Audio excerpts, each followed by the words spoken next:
소위 성공한 사람들의 특징은 무엇일까요? 여러분들이 생각하시는 성공의 의미들이 각자 다르시겠지만 세상에서 성공하는 사람들, 그 사람들을 다큐멘터리로 찍어서 한 5여 년 동안 성공시대라는 프로그램을 통해 텔레비전에서 방영한 적이 있습니다. 5여 년 동안 수많은 우리나라의 성공한 인물들을 조사하면서 그 프로그램을 제작한 PD가 세 가지로 그 사람들의 특징을 알게 되었다고 합니다. 첫 번째로는 근면성실했다라고 합니다. 그리고 두 번째로는 통찰력과 창의력이 있었다라고 합니다. 그리고 마지막으로는 매사에 자신에게 맡겨진 일에 대해 열정을 다하는 사람들이었다라고 이야기를 합니다. 미국에 뿐만 아니라 우리나라에서도 유명한 피자 회사가 있는데 여러분들도 한 번쯤은 드셔보신 적이 있을 것입니다. 바로 파파존스라는 피자 회사인데, 이 피자 회사가 설립된 지 얼마 안 돼요. 미국 전역에 1600개의 매장을 가지게 되었다고 합니다. 그래서 그 비결에 대해 이 창립자인 존 슈나이더를 한 기자가 찾아가 물어봤다고 합니다. 당신의 특별함은 무엇이라고 생각하십니까? 라고 물어보자 이 존 슈나이더가 이렇게 대답했다고 합니다.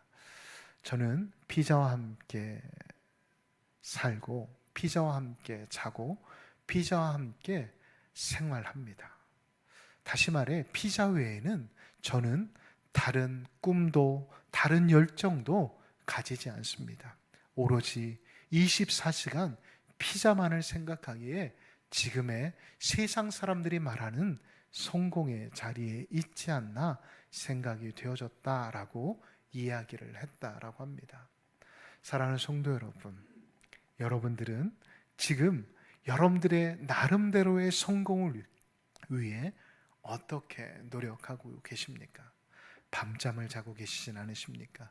아니면 여러분들이 가지고 있는 물질과 시간과 열정을 쏟아 그것을 움켜쥐기 위해 노력하고 계십니까? 물론 그러한 것들이 필요합니다. 왜냐하면 소위 이 땅에서 성공했다라고 하는 사람들의 특징들을 살펴보면 금방 말씀드린 것처럼 하나같이 자신의 일에 열정을 가진 사람들이었기 때문입니다.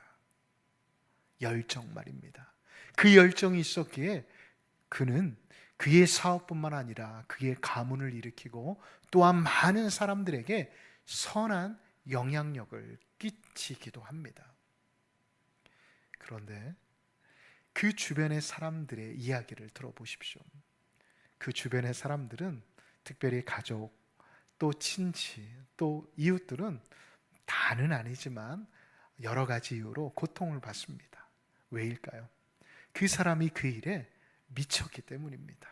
시간과 물질, 심지어 건강까지 쏟아내기에 가족이나 이웃 또한 가까운 지인들은 고통을 받을 때가 있습니다. 그러나 중요한 건 건강한 열정은 많은 사람들에게 선한 영향력을 끼친다라는 것입니다. 오늘의 본문의 말씀 뿐만 아니라 이 성경 66권을 살펴보면 선한 열정을 가지고 많은 사람들에게 선한 영향력을 끼친 인물들이 기록되어 있습니다. 오늘 본문도 마찬가지입니다. 오늘 본문은 사도 바울이 기록되어 있습니다. 이 사도 바울은 어떠한 인생을 살았을까요? 사도행전 2장 20장 24절의 말씀을 보면 그는 이렇게 기록하고 있습니다. 내가 달려갈 길과 주 예수께 받은 사명 곧 하나님의 은혜의 복음을 전하는 일에는 나는 나의 생명조차 조금도 귀한 것으로 여기지 아니한다라고 고백하고 있습니다. 사도 바울, 그는 그의 사명, 그 사명을 위해 열정을 다 쏟았을 뿐만 아니라 목숨도 받았다고 생각하지 않았습니다. 그의 사명은 무엇이었습니까? 그의 사명은 예수님을 다메섹상에서 만난 이후 한 가지였습니다. 바로 하나님의 복음을 전하는 일이었습니다. 다시 말해 한 영혼을 천하보다 귀히 여기시는 그 주님을 기억하고 그 역시도 한 생명을 천하보다 귀하게 여기는 마음으로 자신의 온 에너지, 온 열정을 쏟아 영혼 구원하는 일에 목숨을 걸었다라는 것입니다. 그리하여 그는 그 일로 인해 오늘의 본문의 말씀을 보면 미쳤다라는 소리를 듣게 되어집니다. 사랑하는 광남의 가족 여러분, 지금 성도님들은 무엇에 열정을 쏟아내고 계십니까? 여러분들은 여러분들이 가지고 있는 건강, 여러분들이 가지고 있는 물질, 여러분들이 가지고 있는 시간을 무엇을 위해 사용하시느냐라는 것입니다. 물론 세상이 말하는 그 가치를 전혀 따라가지 말라라고 말씀드리는 게 아닙니다. 건강 중요합니다. 물질 중요합니다. 명예 중요합니다. 그러나 여러분의 우선순위가 무엇이냐라고 제가 오늘의 본문의 말씀을 통해 질문하고 있는 것입니다. 여러분, 큰 집, 사람들이 부러워할 만한 한남동에 큰 집을 가지고 있었고, 또한 자동차를 너무나도 좋아해 세계 유수의 유명 메이커의 옛날 버전부터 신버전까지 정말 몇백 대의 차를 가지고 있었던 삼성의 고 모 회장, 이 모 회장을 여러분 한번 기억해 보십시오. 그는 그의 인생을 자신의 회사를 일구기 위해 온 열정을 다 쏟았던 사람이었습니다.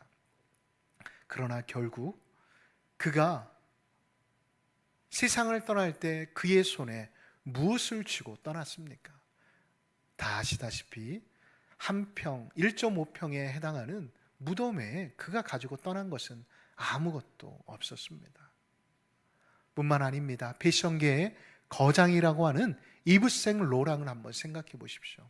그는 패션계에 많은 영향력을 끼쳤을 뿐만 아니라 많은 후배들에게 귀감이 되는 사람이었습니다. 그리하여 그는 이른 나이에 물질과 명예를 얻었던 사람이었습니다. 그러나 결국 그는 패션계에서 발을 뗐습니다. 왜일까요? 혼자 고독하며 그 패션을 연구하는 게 너무나도 힘들었기 때문입니다. 그래서 그는 외로웠기 때문에, 고독했기 때문에 결국 이 자리를 떠난다라고 말하며 홀로 이곳저곳을 떠돌아다니며 그의 인생을 살아가고 있다고 합니다. 이와 같이 세상의 사람들은 사람들이 부러워하는 것, 그리고 자신이 가지고 싶어하는 것에 대해 열정을 다했지만 결국 그들의 손에 남은 건 자그마한 무덤과 외로움과 고독이었다라는 것입니다. 이것을 통해 알 수 있는 것은 세상의 것들은 우리의 열정, 우리의 목숨을 걸 만큼 그리 가치가 높지 않음을 우리에게 교훈하고 있다는 것을 기억하시기 바랍니다. 그렇다면 오늘의 본문에서 다메섹에서 경험한 한 사건을 통해 자신의 모든 것을 쏟아부어 오히려 그것으로 인해 미친 사람이다 라고 불림을 받았던 한 사람, 바로 사도 바울을 우리가 함께 살펴보며 그가 왜 미친 사람으로 불리우게 되었으며 왜 미친 사람으로 살 수밖에 없었는지에 대해 함께 살펴보며 은혜를 나누도록 하겠습니다. 오늘의 본문의 말씀을 살펴보면 또 한 사람이 등장합니다. 누구입니까? 바로 베스도라고 하는 사람입니다. 이 사람은 로마 시민으로서, 로마 사람으로서 로마 황제로부터 이 팔레스타인을 치리하도록 임명받은 총독이었습니다. 다시 말해 유대의 왕, 팔레스타인의 여러 분봉왕보다도 더 높은 위치에 있었던 사람이었습니다.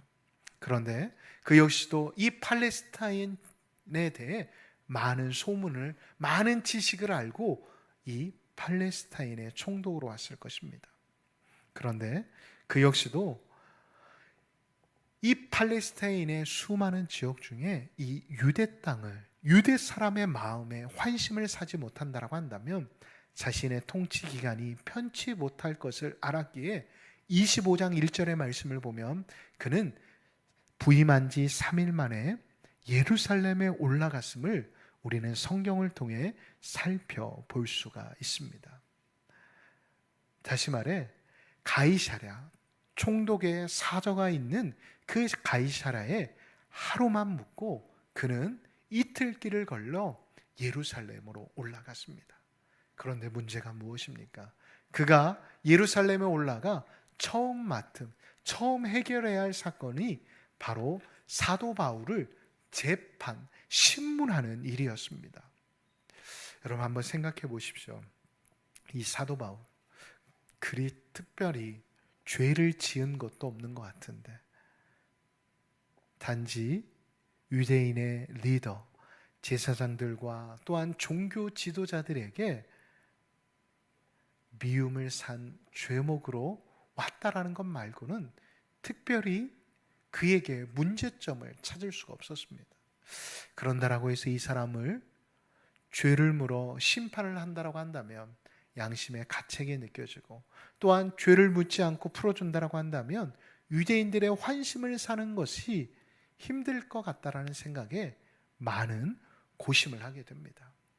그래서 여러 사람들에게 자문을 묻고 또한 함께 그 재판에 참여하게 하여 이 사건을 어떻게 해결해야 갈지에 대한 지혜를 구하기도 합니다. 이제 오늘의 본문의 말씀은 사도 바울에게 직접 이제 죄인으로서의 자신의 죄목을 이야기하는 모습이 기록되어 있습니다. 지금 사도 바울은 무엇이라고 이야기합니까? 바로 예수님의 부활과 자신이 어떻게 회심하게 되었는지에 대해 고백합니다. 그런데 이 베스도 로마 사람이었던, 다시 말해 헬라 문화와 헬라 사상에 젖어 있었던 이 베스도라고 하는 사람에게는 사도 바울이 전하는 부활이라고 하는 이성적이지 않은 초월적인 이 사건에 대해 도저히 이해할 수 없었습니다. 그렇습니다. 지금도 믿음 없는 사람들에게 부활을 전한다, 부활의 소식을 이야기한다라는 것은 쉽게 이해될 수 없는 것입니다. 그러나 사도 바울은 25절에 이렇게 말합니다. 자신이 부활을 전할 때 그 상태의 모습은 절대 미체서가 아니라 제 정신으로 이야기하고 있다라고 말입니다. 이렇게 담대한 선포의 배경에는 무엇이 있을까요? 바로 그의 확신과 그의 열정이 있었기 때문이었습니다. 사명에 대한 열정, 그리고 자신이 믿는 것에 대한 확신, 그 확신이 있었기에 그는 세상에 맞설 수 있었고 그는 세상을 설득하려 하였고 진리를 선포할 수 있었던 것이었습니다. 확신이라고 하는 것, 여러분 한번 생각해 보십시오. 내가 확신하는 것이라고 하는 것은 나의 경험이나 지식으로 많이 그러한 것들을 마음먹을 때가 참 많이 있습니다. 그런데 만약에 사도 바울이 자신이 머리로만 알고 있었던 지식으로 그것을 확신하고 있었다고 한다면 사도 바울이 다메섹상 이후 예수님을 믿기로 예수님의 복음을 전하는 것에 자신의 온 열정을 쏟기로 한 뒤로부터 살았다고 한다면 사도 바울은 몇 번이고 주저앉았을지도 모릅니다. 더 이상 복음 전하는 일을 회피해 버렸을지도 모릅니다. 그럼에도 불구하고 그는 자신의 목숨을 바치면서까지 그 복음 전하는 일에 열정을 다할 수 있었던 이유는 무엇이었을까요? 그것은 다른 데 있지 않았습니다. 그의 확신은 바로 이 하나님의 말씀, 이 성경에 기초하고 있었기 때문이었습니다. 그러하기에 그에게 어떠한 죽음의 위험과 어려움이 다가온다 할지라도 그는 절대 좌절하지 않았고 넘어지지 않았고 쓰러져 있지만은 않았다는 것입니다. 다시 일어나 자신이 해야 할 그 사명을 감당하기 위해 자신의 목숨뿐만 아니라 자신의 온 에너지를, 온 열정을 쏟았다라는 것을 우리는 성경을 통해 살펴볼 수가 있습니다. 사랑하는 광남의 가족 여러분, 저와 여러분 역시도 이 예수님이 부활하셨다는 사실, 이 사실이 단지 우리가 머리로만 이해되는 게 아니라 이 말씀에 기초한 하나님이 우리에게 인카네이션 되어지신 그 사실이 인지되어짐으로 인해 누가 뭐라고 해도 예수님 오시는 날, 주님이 부르시는 날까지 그 마음이 변치 않으시기를 예수님의 이름으로 축복합니다. 광인을 오늘 주장하신 오카논 목사님께서는 항상 예수님의 제자 된 우리들이 미치지 않으면 안 된다라고 말하셨습니다. 계속해서 이 일을 위해 예수님에게 미치기 위해, 예수님께 사로잡히기 위해 제자 훈련을 해야 한다라고 말하였습니다. 물론 제자 훈련에 대한 부정적인 면들도 많이 있었지만 제자 훈련의 확실한 것은 제자 훈련은 말씀에 기초한 훈련이라는 것입니다. 이렇게 우리가 말씀의 근거에 예수님을 믿게 되어지면 더 이상 환경과 사람에 매이지 않고 우리의 믿음을 삶의 자리 가운데 드러낼 수 있음을 믿으시기 바랍니다.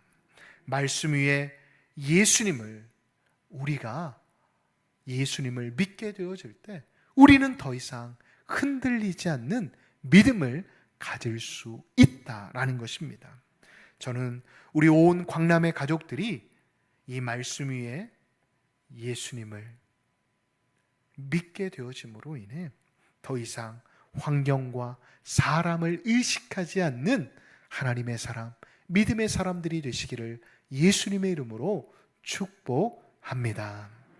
자, 그렇다면 베스도가 미쳤다라고 말하는데 구체적으로 무엇을 의미하는 것일까요? 의사들의 말을 빌리면 사람들이 미치는 이유가 두 가지가 있다고 합니다. 첫 번째로는 한 가지의 일에 집착하게 되면 미치게 되어지고, 두 번째로는 세상사에 대한 포기가 되어지면 사람이 미친다라고 합니다.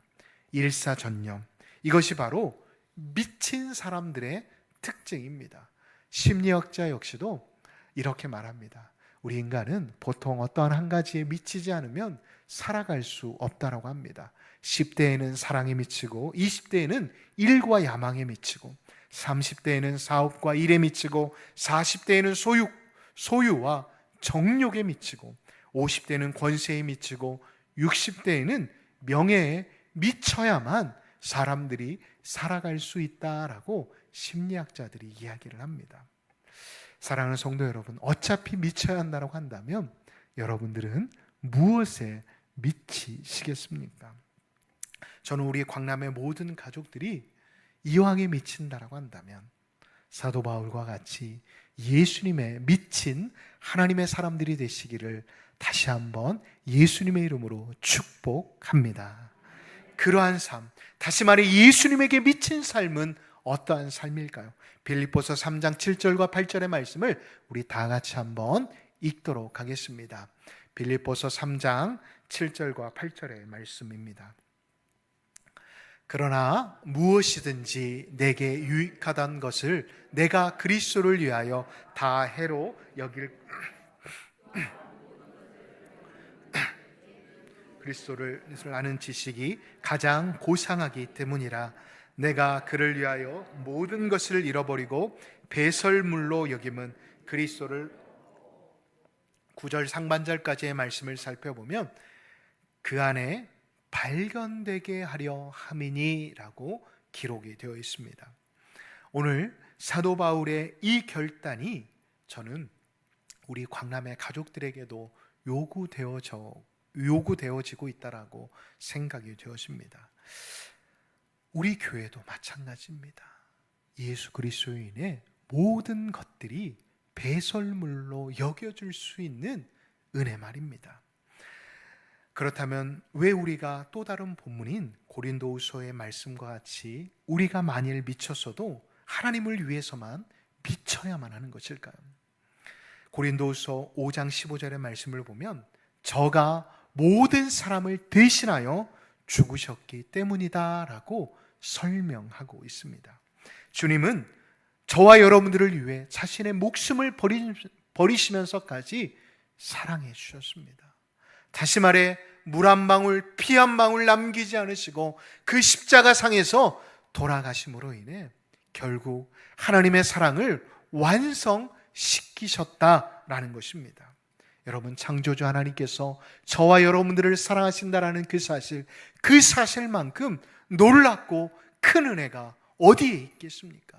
저는 무엇보다도 저와 여러분들이 이 크신 사랑에 눈을 떠서 그 사랑에 미칠 수 있는 하나님의 사람, 하나님의 백성이 되시기를 다시 한번 권면드립니다.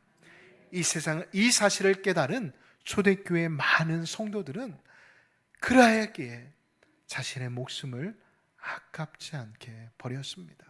왜요? 자신의 목숨보다도 예수님이 나를 위해 십자가에서 흘리신 그 사랑이, 보여주신 그 사랑이 더 크다라고 느꼈기 때문이었습니다. 초대교회 1세기에 안디옥의 교부가 있었습니다. 이 교부는 익타니어스라는 사람인데, 이 사람이 예수님을 증언하다가 그만 로마 군인에게 잡히게 되어 로마로 압송되게 되었습니다. 로마로 압송되면 보통 그 당시에 예수 믿는 사람들은 이제 콜로세움에서 짐승의 밥이 되거나 아니면 검투사들과 이렇게 검투를 하며 진짜 사람 목숨 같지 않게 파리 목숨보다도 못한 목숨으로 이제 생을 마감하게 되었습니다. 이 사실을 알았던 로마 교인들이 이 익타니우스를 구명하기 위해 여러모로 힘을 썼다고 합니다. 그런데 이 소식을 들었던 익타니우스는 로마 교회를 향해서 이렇게 편지를 썼다고 합니다.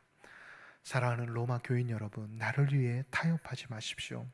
내가 살아날 줄도 기대하지 마십시오. 나는 한 알의 밀알이 되어 짐승의 이빨의 가루가 되어 예수님께 바쳐지는 깨끗한 빵 한 조각이 되겠습니다. 예수님을 소유할 수만 있다면 저는 불에 던져지든지 검투사의 칼에 찔려 온몸이 찢겨진다 할지라도 저는 두려워하지 않습니다. 왜냐하면 저에게는 예수님만 있기 때문입니다 라고 편지를 썼다라고 합니다. 이렇게 예수님을 그 마음 가운데 소유한 사람, 예수님을 향한 열정이 가득한 사람은 담대함도 있게 되어집니다. 사랑하는 성도 여러분, 여러분들에게 예수님으로 인한 담대함이 있으십니까? 예수님을 전하기 위해 세상의 그 어떠한 소리에도 반응하지 않고 여러분들의 길을 걸어가고 계십니까? 소유리 문답에도 나와 있듯이 우리의 창조의 제일의 목적은 하나님께 영광이 되어지는 것입니다. 이 세상에서 가장 하나님께 영광이 되어질 수 있는 사람은 어떠한 사람일까요? 저는 무엇보다도 예수님을 위해 자신의 시간, 자신의 물질, 자신의 열정을 드릴 수 있는 사람이 바로 예수님을 잘 믿는 사람, 하나님께 영광이 되어줄 수 있는 사람이 아닐까 생각이 되어집니다. 물론 세상은 이렇게 살아가는 저와 여러분들을 향해 이상한 시선으로 바라볼 수도 있습니다. 그러나 보십시오. 여러분, 우리 손에 얼마나 많은 병균과 바이러스가 있습니까? 그런데 우리의 눈에 보이나요? 절대 보이지 않습니다. 그러나 현미경으로 1000배, 10,000배 확대가 되어지는 현미경으로 보게 되어지면 우리는 맨손으로 어떠한 음식을 먹을 수 없을 것입니다. 뿐만 아닙니다. 우리의 몸속에는 너무나도 신비한 것들이 참 많이 있습니다. 그러나 우리 몸 안에 있는 이 신비한 것들을 우리의 눈으로 볼 수 있나요? 단지 이 자그마한 내시경이 우리 몸 안에 들어가게 되어질 때 우리는 우리 몸 안에 있는 이상, 종양과 종기들을 발견할 수 있게 되어집니다. 영혼이 그렇고 내세가 그렇고 천국이 그러합니다. 이것을 보기 위해서는 영의 눈, 우리의 영적인 시선이 하나님께로 고정되어져야 우리 역시도 부활이 또한 예수님이 지금도 나와 함께 하심을 경험할 수 있고 볼 수 있다라는 것을 잊지 마시기 바랍니다. 기억하십시오. 남들이 보지 못하는 세계를 보는 것이 바로 믿음입니다. 믿음, 영혼의 세계를 보는 것이고 영원한 상급을 바라보는 그 마음이 바로 믿음 없이는 불가능하다라는 것을 잊지 마시기 바랍니다. 베스도도 자기 눈에 보이지 않고 자기가 이해할 수 없기 때문에 바울아, 내가 미쳤구나. 너의 많은 학문으로 인해 너가 미치게 되었구나 라고 말을 하였습니다. 예수님 역시도 마가복음 3장 21절을 보면 예수님이 하신 행동으로 인해 가족들이 보고 예수님이 미쳤다라고 생각하여 집으로 돌아가게끔 권면하고 있었던 때가 있었습니다. 사랑하는 광남의 가족 여러분, 지금 성도님들은 어떻게 예수님을 믿고 계십니까? 예수님을 제대로 믿고 계십니까? 예수님을 믿는다라는 이유로 가장 가까운 가족과 또한 친지와 이웃들로부터 여러분 혹시 손가락질을 당하고 또한 이상하다라는 소리를 듣고 계십니까? 그렇다면 여러분들이 정직하게 또한 성실하게 또한 하나님 앞에서 여러분들의 삶을 열정적으로 살아가고 계신다고 한다면 여러분들은 지금 잘 살아가고 계신다는 것을 잊지 마시기 바랍니다. 여러분, 더 이상 믿음의 길을 걸어간다고 해서 두려워하거나 주저하거나 힘들어하지 마십시오. 진리는 조만간 드러날 수밖에 없기 때문입니다. 사도행전 16장을 보십시오. 그 말씀을 살펴보면 매 맞고 감옥에 갇혔음에도 불구하고 노래를 부르는 두 사람이 등장합니다. 그 사람들은 정신이 나가서 세상의 노래를 부르고 있었던 사람들이 아니었습니다. 그 사람들의 노래 소리를 들어보면 찬송 소리였습니다. 이 사람들은 그 당시에 터부시했던 예수님을 믿는 사람들이었습니다. 이 두 사람은 미친 사람이 아니고서는 감히 엄두가 나지 않는 예수님을 믿고 그 믿은 예수님을 증거하는 일에 자신의 모든 것들을 쏟아내었던 사람들이었습니다. 저는 이 사람들을 묵상하면서 이 찬양이 생각이 났습니다. 내가 믿고 또 의지함은 내 모든 형편을 하시는 주님, 늘 돌보아 주실 것을 나는 믿네. 이 믿음이 있었기에 그는 그 어려운 환경 속에서도 바로 이 두 사람 바울과 실라는 간수장에게 복음을 전하였을 뿐만 아니라 이 간수장으로 인해 그의 가족과 빌립보 사람들이 구원을 받았다라는 사실을 여러분 잊지 마시기 바랍니다. 사도 바울, 그는 사명이라는 열정이 그의 삶을 주도하였기에 모든 일이 가능하였던 것입니다. 그래서 때때로 다른 사람들에게 미쳐서 저 사람들은 정말 우리의 이성으로 우리의 가진 지식으로는 이해할 수 없다라는 소리를 들었음에도 불구하고 그는 자신에게 주어진 그 사명을 감당하기 위해 목숨도 아낌없이 버렸다라는 것을 잊지 마시기 바랍니다. 지금 성도님들을 짓누르고 있는 것은 무엇입니까? 삶의 고단함입니까? 물질, 건강 또는 사람과의 관계들이십니까?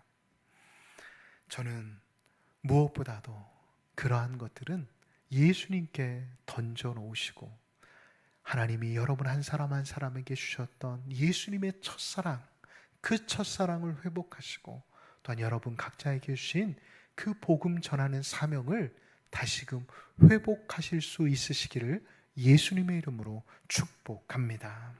그리하여 이 자리에 계신 저와 여러분들이 성령님의 진노르심으로 인해 가만히 있을 수 없어 예수 전당 불신족을 여러분들의 삶의 자리 가운데 이번 주에 한 사람이라도 전하실 수 있는 믿음의 사람들이 되시기를 예수님의 이름으로 축복합니다.